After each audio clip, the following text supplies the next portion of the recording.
it's Jen from the niftythrifty.blogspot.com. I'm here today to talk to you about Christmas budgets and how to make them, prioritize them, save on certain areas, and then highlight a couple of things that I will be doing in locally as well as nationally to really help everybody who is struggling with creating holiday budgets and sticking with them, or who never is really budgeted for this holiday savings but has decided that they would like to. So the very first thing is I have created for the use of anybody a Christmas budget tracker, and it looks like this, and it goes over 7 specific areas that I consider to be pretty commonly spent on every year. And this is something that I actually created when I was working a while back ago. Um, but I never thought about actually using it as more of a budget tracker. I usually just used it as a to-do list, and I would put everything in categories because I was busy working full time. Around the holidays, work would always pick up, and I just needed to keep track of things. So I would always just kind of put a general budget at the top corner and then work with the areas that we're going to cover as more of like a checklist. Well, I last year we had some really big budget blows. I mean, to the point where our Christmas savings was gone, most of our emergency savings were gone, um, and we just didn't have the money. So I decided to go ahead and turn my to-do list into a budget tracker to help me kind of manage the little bit of money we did have to put on areas, and it worked out really well. So I wanted to introduce this to everybody as a tried and true way of really actually taking hold of your Christmas budget, not going into debt to buy Christmas gifts, and keep those traditions and bake your cookies and travel and anything else that you would want to do. So this budget tracker is going to be available first off to anybody who wants it if you sign up for my daily, weekly, or monthly email subscription. And you can do that by hitting the link in the description that is below here. If you would just click underneath of the video, there will be a link to that. You'll sign up through there, and within 24 hours, I will send it out to you, and you can download it and print it for your own personal use. I'd love to hear if you do use it, how it goes, and what you would add to it. The second way to get it is to attend my live question and answer on October 21st at 8:30 p.m. Eastern Time.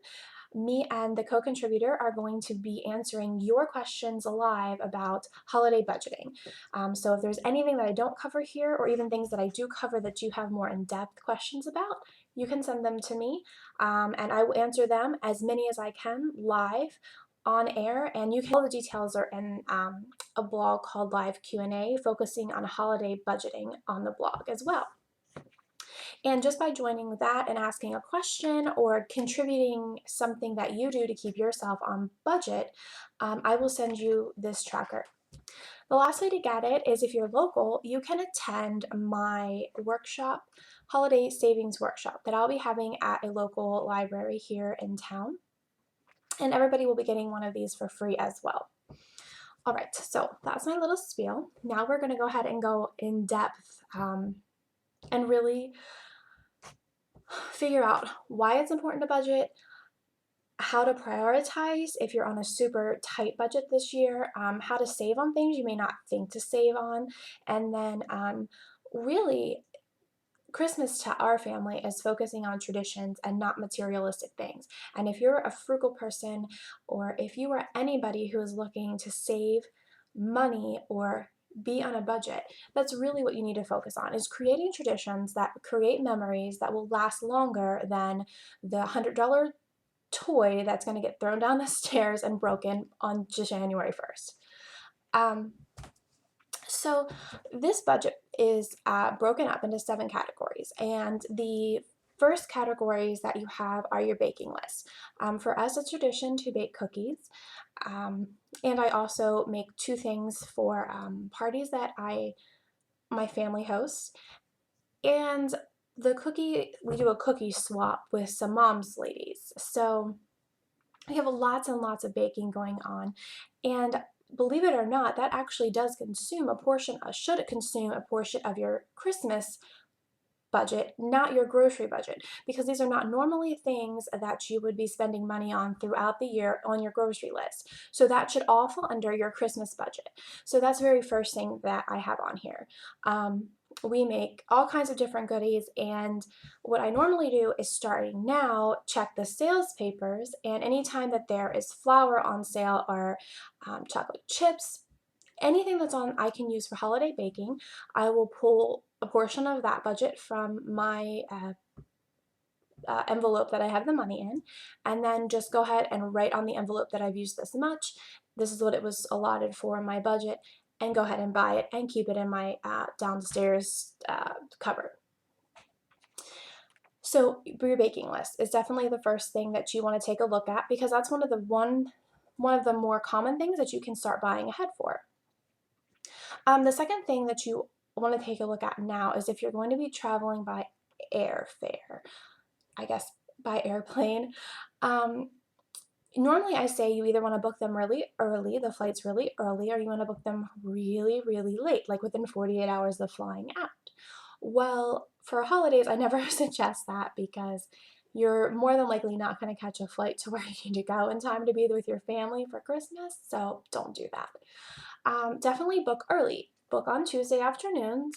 And I've been hearing lots of information about how if you go to the actual airplane company that you want to book through, they are having a lot better deals on their flights than like Expedia or any of the other deal booking sites.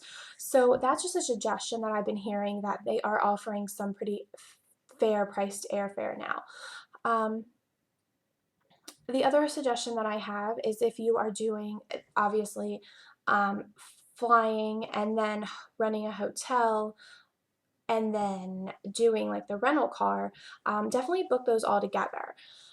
Use your credit card points if you have any. I usually don't um, promote credit cards, but if you do have them, make sure that you're using those points for something that is going to be beneficial to you and your family, and not, just the random, again, materialistic thing that you're not going to be able to really keep very long. So look now for that. Something else to be considered in your travel is gas money. We don't travel anywhere very long, but we do go to two different destinations throughout the month of December, which is one is like a row of houses that are all lit up with like tons and tons of Christmas trees that you tune into a station, and like the music and the trees go together. Okay, so that's a little dry for us. So we budget that extra $20 in gas from our Christmas budget. And we also go to, this year we're starting a new tradition to go to Hershey Park to see their Candy Lane lights. And we're also including $20 in gas, but also $20 to $25 for food for the evening. We'll probably grab a bite to eat. So you're probably thinking I'm crazy for doing this, but again, these are things that traditionally would not come out of our budget in a March or a July, so they need to be included in your Christmas budget. So those are the first very two things that I would prioritize on my list. The next thing I think is a tie for me, and the reason why it's a tie, because we personally like traditions. As I said, we want Christmas to be about traditions for our family, and not so much what's underneath the tree, how much I get, and how much I can brag about getting. So if your family really, really appreciates gifts, then you might want to go ahead and prioritize gifts. If your family really appreciates traditions, then you want to prioritize the money allotted to spend on traditions. So for us, we always go straight to traditions, and we have about 5 traditions, and only 2 of them cost money, which is really great for us. And then from the traditions, we go to the gifts. And I'm comfortable sharing with you. Last year, we had, as I said in the beginning, a terrible, terrible problem with my car personally. I have a 2005 Volkswagen Jetta, bought it brand new. in 2005. It's almost 10 years old. And it just really needed a lot of maintenance last year, a lot of repairs and things that we were not planning on at all. Right as we got our Christmas money from our Christmas club, and it was crazy, crazy, crazy time. So we went ahead and used our Christmas money because we knew that that was something that was not a necessity. It was a want, not a need. And my car is a need, no matter how you look at it. My husband works long hours, and I have things that I have to do during the day. Um, and we don't live somewhere where I can walk to those places. So my car is a need. We for we forwent our Christmas money, put it to car's repairs, put most of our emergency savings money to car repairs.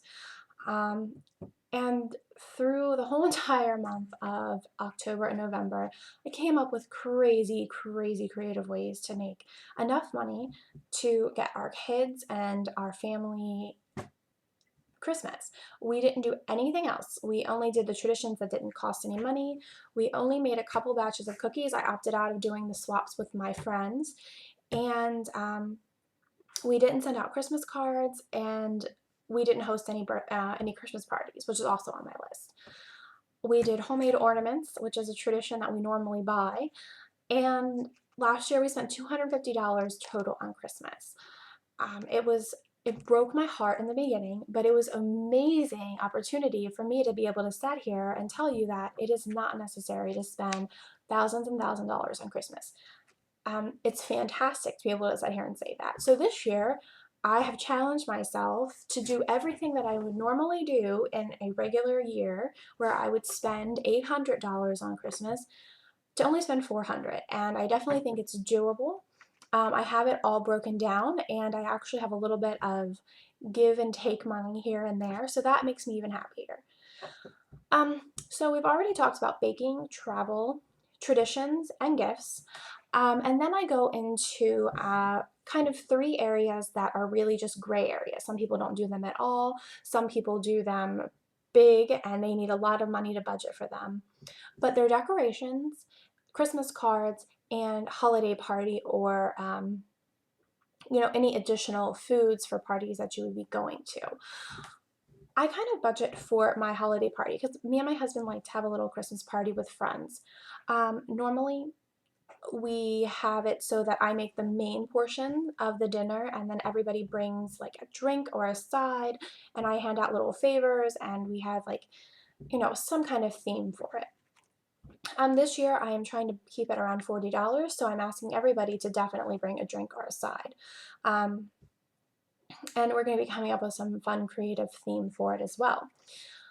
And then the other thing that we are budgeting for that I normally don't have to spend as much on, so it definitely gave me a little bit of a challenge, is our Christmas cards this year. We don't have any family pictures to go on the cards. So we found a local photographer that does mini sessions for Christmas for $50, and it includes a lot of great options. So we're going to go with that. And then I'm going to be using Shutterfly free codes, and then just pay the shipping on the Christmas cards. And a great tip with the Christmas cards, and I've shared it on the blog a couple of times, is that if you have any kind of free photo editing software. So if you have like Elements for Photoshop, or you can even go online to PicMonkey.com, design a regular JPEG file with like a little collage type thing, and then like just write Merry Christmas on the front, or just do pictures. You can actually upload those to Shutterfly when they have like their 101 free pictures, just pay shipping. They will print as a JPEG, and then when you get them, you have your Christmas cards, and you can just put like cardstock on the back and write, a little message, or even print it out with your printer. So I've definitely done that before, and that's what I'm going to be choosing to do again this year. The one thing that I didn't include in the budget that I need to, and that will probably be my wiggle room money, is postage. You can't get away if you're sending Christmas cards without putting some type of postage on them. So we will be adding postage to that, and that will take up my money. So that's how I prioritize. Some of the ways that I save is that we do our parents on Christmas gifts. We do them together, and we do them at a very usually a very lower type budget. Like we spend no more than $50 on our parents combined. And right now, what I do is I actually send out an email. I sent it almost 2 weeks ago, actually. I send out an email to everybody that we're buying Christmas presents for and ask them what they would like. And that to me makes my money work the hardest for me because they're going to get something that they really like or really need or want. And I'm going to be able to spend almost 2.5 months finding the best rock bottom price that I'll be able to get it at. So it makes it so much easier in my mind at least, than going out and searching and searching and searching and shopping and shopping and shopping. While I do like to shop, I want the presents to be realistic and helpful to them, and I want my money to be spent the most wisely. So I do ask in advance what they would like. I usually have them give me 3 options, and I will choose whatever ones I can fit within my realm of budget. Another thing that I like to do for gifts, if they really can't think of anything, I hit up Groupon, livingsocial.com, certifiedkids.com, and get them an experience instead of a present. And our kids have been loving that. Instead of getting like, a bunch more toys to throw in their toy box, they have been getting experiences and they're loving it, like museum memberships and um, being able just to go see different things like at theaters and things. So they're really liking that. It's something to keep in the back of your head. And guitar lessons, actually, we're doing that for our son this year. His Christmas present totally from us is going to be guitar lessons for a whole entire year. And we're able to split that with a family member, and it works out perfectly for us. He's super excited about it, so it worked out perfect. Um, so I think that's basically what I wanted to talk to you guys about. Remember, if I didn't cover something that you're having a tough time with, I have a live Q&A. If you wanted to go into depth more about something, ask me, send me an email. You can get this free tracker again by subscribing to my email, joining me for the live Q&A, or if you're local, come out to the Sharpsburg Library on November 4th, at 7 o'clock, and we're going to have an hour-long discussion there as well. I hope this was helpful. Remember that Christmas is about traditions, it's about giving, not receiving, and make it that this year for your family. All right, guys, I will talk to you later. Bye-bye.